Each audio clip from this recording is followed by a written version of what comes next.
There must be something behind the scenes here that we do not see.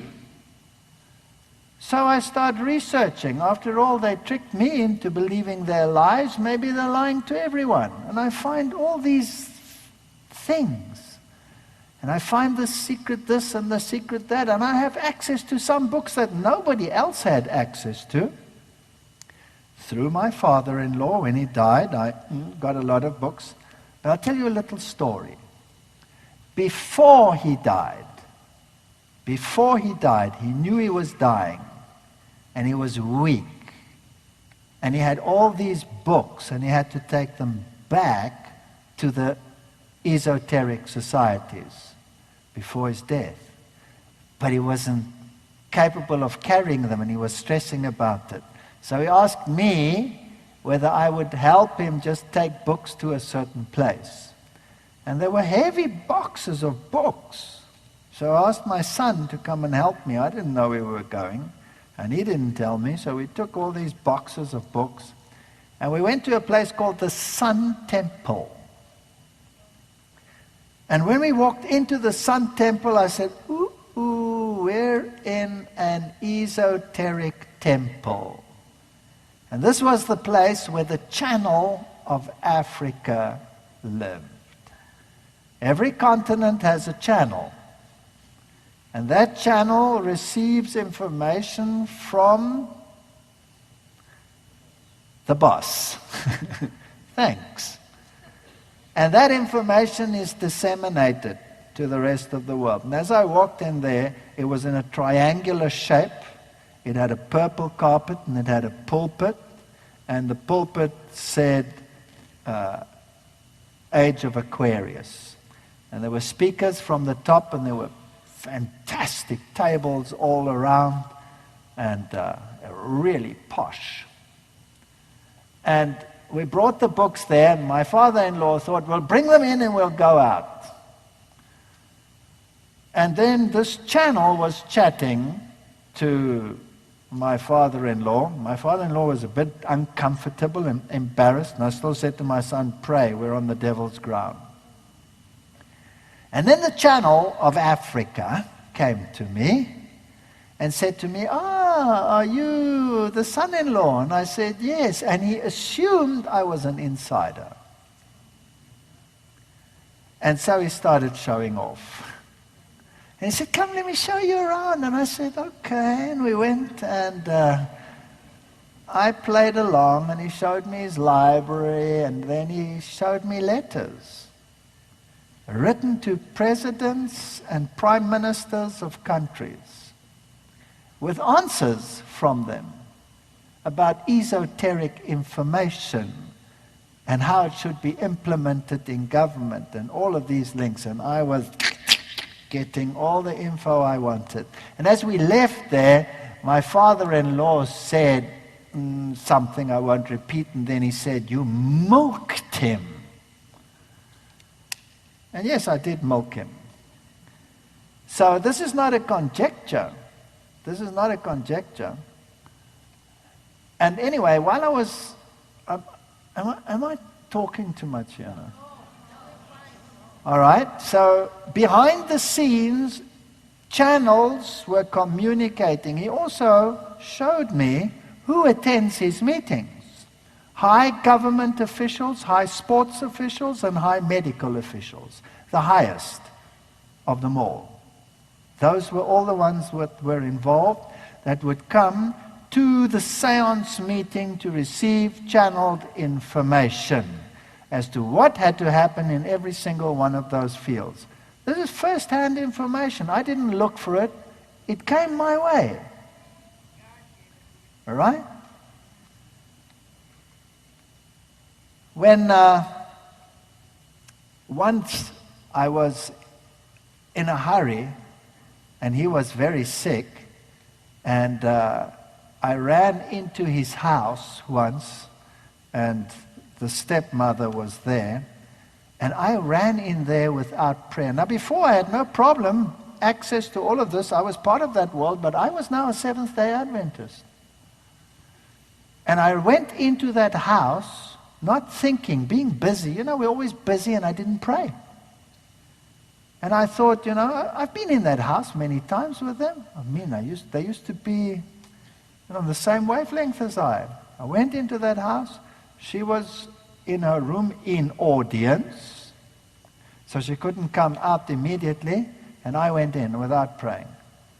And I was still irritated. I had to get out there and do something, and I had to get something from her. And next minute, something hit me in the side here. And I went down like a ton of bricks in her kitchen. And I was writhing in pain on the floor. I couldn't breathe. I couldn't move. I was absolutely paralyzed with pain. And then I heard her finishing up, and I prayed.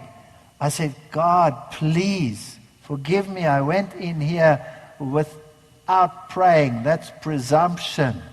But please, for the honor and glory of your name, don't let her see me like this. I couldn't get up. I couldn't move. And then our door opened, and she was starting to come down the passage, and I said, God, please let me get up. Please, I don't want her to see me like this, not for my sake, but for your name's sake. And just before she got into the kitchen, I could get up. I was still in pain, but I could hold my pose and pretend I didn't have pain. Don't think this is just some airy-fairy story. This is a real war. This is a real war. And I said to God, God, there is so much deception out there. How do these things link together? How do these secret societies link together? And I got all these heavy documents from all these Masons, and I don't want any of you ever to read them. They are satanic. They are evil. They make God the devil, and the devil they make God. And these are the highest Masons in the country. And I have their books, and how I got them, I can tell you that as well if you're interested. How I got some of the books that I couldn't get any other way. In any case, this stuff is evil. And I did read, but remember, I came from that world. I didn't read it now, because I'd read it before, many of the stuff. Of the little lower grades. I wasn't into the top grade stuff, which I got hold of later. I didn't read it to find out what is the devil's strategy and how does it all work. I didn't read it out of curiosity. I hated it. I loathed it. I said, God, show me that I can call people out of this darkness into your wonderful light. Don't you ever read it. It's disgusting. I have a different calling. I was called to do evangelism. And hundreds of Freemasons have been baptized because of this ministry. 36 in one campaign down in the south of your country alone. All over the world. People have come and thrown their Freemason regalia at our feet. All over. But I didn't have the link. I didn't have the link between Catholicism and the running of the secret societies. I didn't have the link. And I was lecturing in Germany. And I had the picture. I had all the pieces of the puzzle. They were coming together.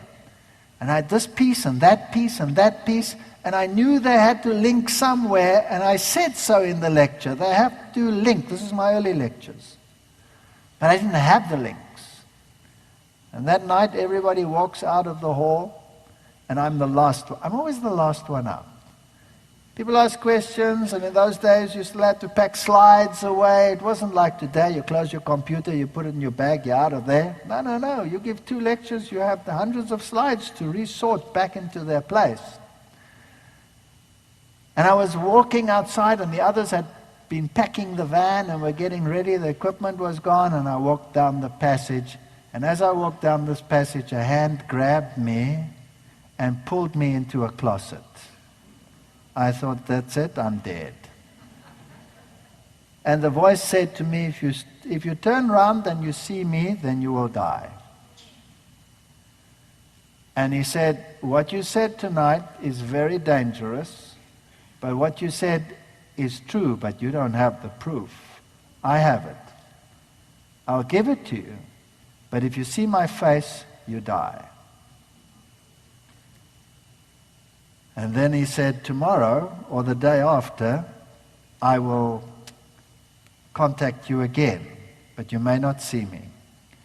So the next day, I walked past that door very apprehensively. Nothing happened. And I went down, and I was almost outside, and there was a room like a foyer, and the hand grabbed me from behind and pulled me in, and he said, don't turn. And he gave me a pile of books. And he said, now go out and don't look back. And he said, by the way, write down your fax number. I'll send you something if you promise to cut off the top of the fax and burn it. Because it always gives the number of where it was sent. If you promise to burn it, I'll send it to you. And then I left. And it was just a pile of books. And it had links between Catholicism and the secret societies. That's how it developed. Links between those. And I thought, whew, this is heavy stuff. And I started seeing the links and putting them together. And then one day I received a fax with all the bishops' lodge numbers and the lodges where they were. And I cut off the top and I burnt them because I promised. So I don't know who gave it to me. I don't know who the man was. It was scary. Then, when I started investigating the other things, the other secret writings, there are many things which Blavatsky writes. Now, our own people, never having grown up in the esoteric world, being so naive, bless their heart, would say, who the heck is Blavatsky? Wouldn't they say that? Who is she? And a few years ago, it was about 4 years ago, I really needed some quotes from Blavatsky, because Blavatsky says certain things about Bible translations, and Blavatsky said certain things about Seventh-day Adventists as being the only ones who might resist this world order. But if you get I have all Blavatsky's writings on a CD. Like you have an E.G. White CD, I can call all our writings up, but they're not all there. You don't get everything. And you can get the books, you can get them at Amazon, and you can get all the books and all the writings of Blavatsky, but not everything is in there. Only the inner circle has the actual books. I needed those books. And I remembered 4 years ago, and I remember I'm an Adventist now for 21 years already, I remembered the Sun Temple. And I said to my wife, they will have them. Nobody else has them. And so I prayed about it and I said, okay, if I knock there and they open up for me, I'll just say who we are. But if I go by myself, they won't let me in. But if she comes along and I say, I'm here and this is the daughter of so-and-so, maybe they'll let me in. And that was like open sesame. They opened the door and he let me in. And I said, I want the books of Blavatsky. He said, you can't have them. You can't have them. But he showed me other books that he had, amongst others Bible concordances, esoteric Bible concordances, where they tell you that Lucifer is the true Son of God and everything in the Bible is reversed. And he also told me, now it's not the same channel because that one had died, it's another channel, and he told me that he trains the theologians of this world. That's interesting, isn't it? He trains the theologians. And then he told me he's the only one who has the complete writings in all their original glory. And I said, but I need them. I just wanted to find one or two things. He said, you can't have them. He asked me, what esoteric group do you belong to? I was in big trouble.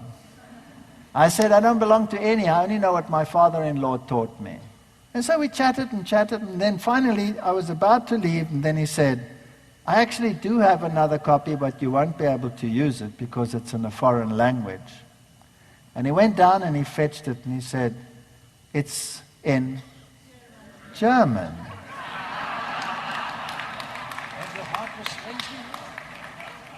As he says, my heart was strangely warmed. But I kept my pose and I said, oh, that's a pity. Well, perhaps I can use a dictionary, I said. I said, can I buy them from you? He said, you can't pay them. They're priceless. But at the end of the day, I walked out there with them. Just to show you how some of this information came about. And people knocking at my door in the middle of the night and saying, here's a book for you. You have it for 5 hours. I'm a high mason. If somebody sees this, me giving this to you, you're dead. This is our inner circle writing. That's how I got my information. Through miracles, absolute miracles. And it's been verified not by Joe Schmo and Joe Soap, but by police chiefs, secret society agents, the highest masons in countries. I'm talking about chairmen of the boards of Freemasonry who contacted and were willing to speak to me because in their heart of hearts they know there is a problem. So that's where the information comes from. If you hear otherwise, and conspiracy, consider whether it's conspiracy or whether it is verification of prophecy. Right, now.